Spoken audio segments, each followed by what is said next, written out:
Hoje eu quero falar sobre um conceito profundo, a singularidade psíquica. Vamos lá. Sabe quando, aparece aquela pergunta silenciosa, por que minha vida continua repetindo os mesmos padrões?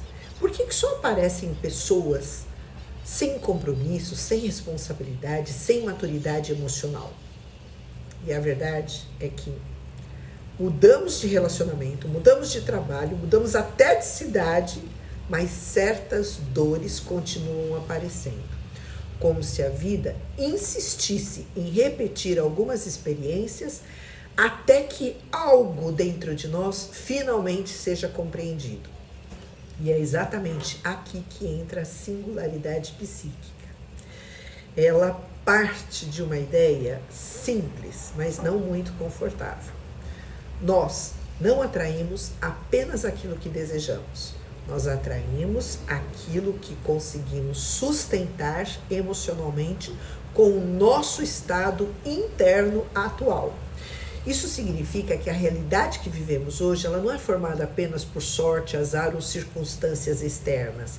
Ela também é resultado dos nossos pensamentos, das nossas emoções, crenças, dos nossos padrões e, em especial, do nosso nível de consciência. A maior parte de nós acreditamos que a vida funciona assim. Quando eu tiver, eu vou fazer. Aí, então, eu vou me tornar alguém. Mas emocionalmente o processo, ele é o contrário. Primeiro eu me torno, depois eu ajo. E então eu posso sustentar os novos resultados. O que somos determina o que fazemos. E o que fazemos determina o que vivemos. É por isso que tantas pessoas tentam mudar de vida apenas mudando o cenário externo e nunca dá certo. Por quê? Porque continuam emocionalmente iguais. Trocam de relacionamento sem curar os mesmos medos. Mudam de emprego, sem transformar aquela mentalidade de escassez.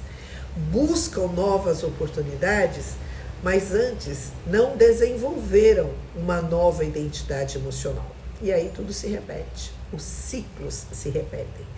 A singularidade psíquica, ela também explica por que duas pessoas que vivem experiências completamente diferentes diante da mesma situação. Por quê? Porque não é apenas o que acontece lá fora que importa, é o estado interno dessas pessoas que interpreta, responde, sustenta e age diferente diante daquela experiência. Vamos lá. Uma pessoa emocionalmente insegura, ela pode transformar amor em ameaça. Assim como uma pessoa com medo de abandono pode interpretar o silêncio como rejeição. Uma pessoa que não se sente o suficiente talvez nunca consiga receber plenamente reconhecimento, afeto e até mesmo prosperidade. Isso não é porque a vida esteja contra ela, mas porque ainda existe um conflito interno impedindo que ela sustente tudo que ela deseja viver. E isso também explica porque muitas pessoas sabotam exatamente aquilo que mais querem.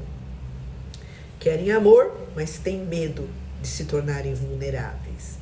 Querem prosperidade, mas sentem culpa ao crescer.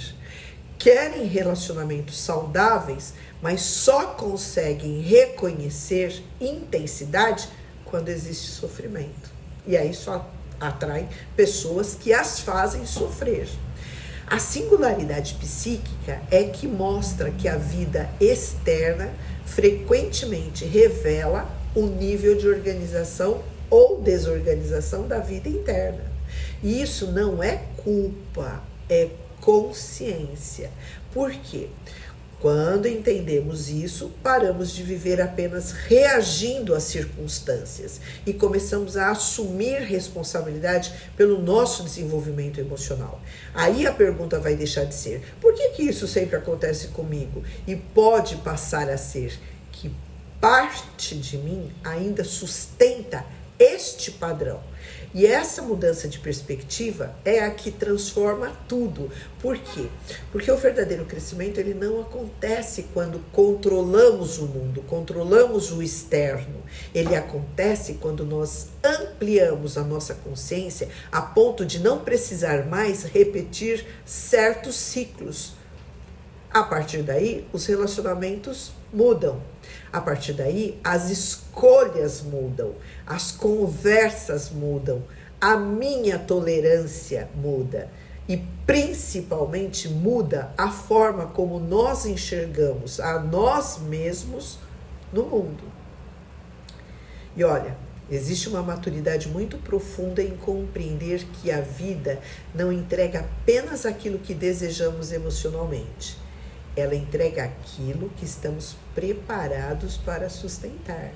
E talvez o verdadeiro trabalho da nossa vida seja exatamente esse: expandir a nossa consciência até nos tornarmos compatíveis com a realidade que queremos viver.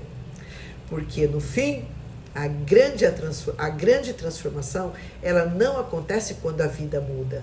Ela acontece quando nós mudamos primeiro. Fica a dica. Até!